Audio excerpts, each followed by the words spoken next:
तो देखिए, छत्तीसगढ़ में आरक्षण का ये नया कोटा है, लेकिन अब इसका विश्लेषण भी हम जान लेते हैं। जरा समझने की कोशिश करिए, ग्राफिक्स के जरिए आपको समझाते हैं। राज्य सरकार 1 या 2 दिसंबर को आरक्षण में संशोधन विधेयक पेश करेगी। विधानसभा का विशेष सत्र बुलाया जाएगा और विशेष सत्र में इस संशोधन विधेयक को पारित किया जाएगा। इसे पारित करने के बाद नवी अनुसूची में शामिल करने के लिए इसे सरकार लोकसभा भेज सकती है, यानी कि केंद्र के पास भेज सकती है। नवी अनुसूची में शामिल होने के बाद कोर्ट की चुनौती नहीं दी जा सकती और छत्तीसगढ़ में भी इसी तरीके को अपनाया जा सकता है। जिन राज्यों में 50% से ज्यादा आरक्षण लागू है, वहां ये प्रक्रिया अपनाई गई है और इसी ही प्रक्रिया को अपनाने की तैयारी अब छत्तीसगढ़ सरकार कर रही है।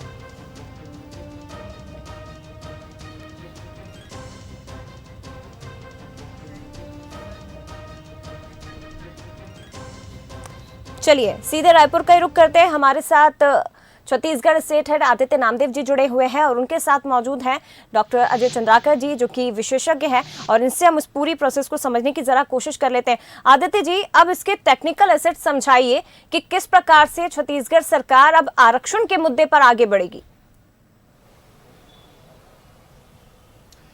देखिए जय जी, कहते हैं कि जब कोई भी विषय जब आपके सामने आता है, जब उसके बारे में आप दिल से सोचते हैं तो कहीं ना कहीं कोई ना कोई गड़बड़ी जरूर हो जाती है, क्योंकि टेक्निकल एस्पेक्ट्स बहुत साफ हैं।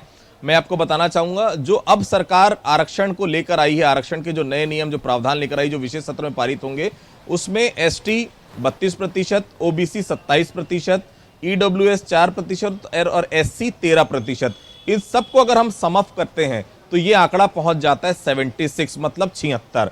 अब 76 अगर हो जाता है तो अब क्या है सरकार के पास? सरकार ने तो कैबिनेट ने पारित कर दिया, अब सरकार विशेष सत्र बुला रही, विशेष सत्र में पारित हो जाएगा निश्चित तौर पर, क्योंकि ना तो बीजेपी विरोध करेगी और कांग्रेस के पास इतना मैंडेट है कि बीजेपी के विरोध से फर्क भी नहीं पड़ता।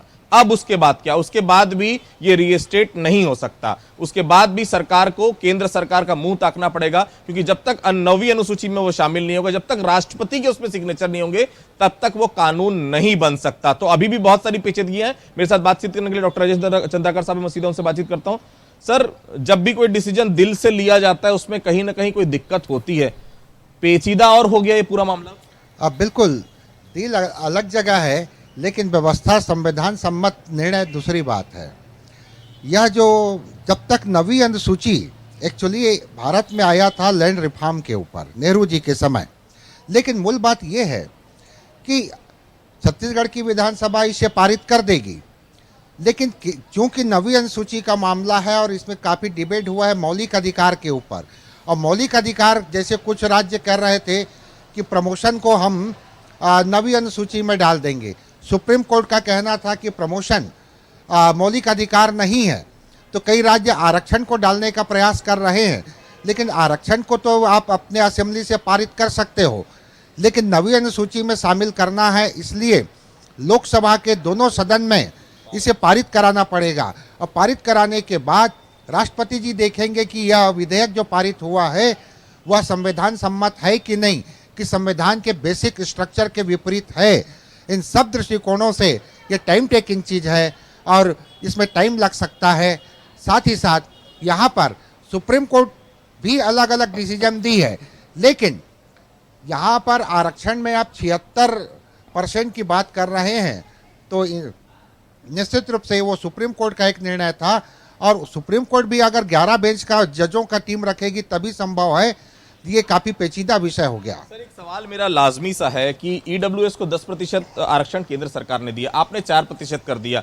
आप अगर झारखंड की तर्ज पे, झारखंड के बारे में मैं पढ़ रहा था, झारखंड में जय जी 77% आरक्षण है, उसमें भी यही है, लेकिन वहां भी 10% ईडब्ल्यूएस को दिया गया है। वहां भी यही हुआ, विशेष सत्र बुलाया गया, कैबिनेट ने पास किया गया और 9वीं अनुसूची को भेज दिया गया। अभी भी वो 9वीं अनुसूची में शामिल नहीं हुआ है, मतलब साफ है, राह अभी भी बहुत कठिन। और सबसे बड़ी बात है जय जी, एक जो बहुत महत्वपूर्ण बिंदु है वो ये है, अगर कोई भी सामान्य परिवार का शख्स अगर पहुंच जाता है कोर्ट, तो जवाब देते सरकार को नहीं बनेगा, क्योंकि बहुत साफ है, सामान्य वर्ग तो जाएगा, क्योंकि केवल 4% आप उसको आरक्षण दियो। 76 अगर हो जाता तो उसके पास केवल पॉसिबिलिटी 24% की है।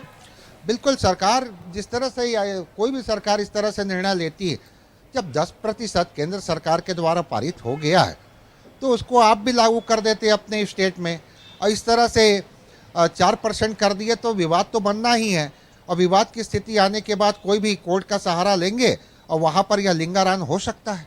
तो देखिए जय जी, राह बिल्कुल आसान नहीं है। मैंने फिर कहा, जब जब दिल से डिसीजन लिए जाते हैं तब तक वो डिसीजन कहीं ना कहीं भारी पड़ते हैं। वो डिसीजन क्योंकि दिमाग से नहीं लिया गया, टेक्निकलिटीज पर नहीं लिया गया, क्योंकि विरोध हो रहा था, आपने आनन फानन में डिसीजन ले लिया। लेकिन 76% का डिसीजन कहीं ना कहीं आने वाले समय में सरकार के लिए भी भारी पड़ सकता है, क्योंकि कोई भी सामान्य वर्ग का अगर शख्स कोर्ट चले जाता है तो निश्चित तौर पर कोर्ट इसमें बीच में अड़ंगा लगा सकता है। और अभी भी राह बहुत दूर है। 9वीं अनुसूची लोकसभा राज्यसभा में पारित और उसके बाद राष्ट्रपति के पास इतना आसान फिलहाल आरक्षण की जो गुत्थी है, जो अनसुलझी है, वो फिलहाल बहुत ज्यादा टाइम टेकिंग है। अभी फिलहाल बहुत जल्दी फौरी तौर पर राहत छत्तीसगढ़ के आदिवासियों को मिल सके, ओबीसी परिवार लेकिन को मिल सके, आदित्य जी जरा ये भी फिलहाल समझाइए। नजर देखिए टेक्निकल एसेट्स तो हमने इसके समझ भी लिए हैं, लेकिन अब छत्तीसगढ़ सरकार आदिवासियों को कैसे समझाएगी ये भी जरा बताइए, क्योंकि उनको टेक्निकल लैंग्वेज तो समझ में आएगी नहीं, जाहिर है उन्हें एक आम भाषा में ही समझाना पड़ेगा। तो किस प्रकार से समझाएगी आदिवासियों को? देखिए, राजनीति बहुत अलग चीज होती है जय जी। राजनीति में समझाना नहीं होता, राजनीति में अपनी टोपी दूसरे के सर में डालना होता है।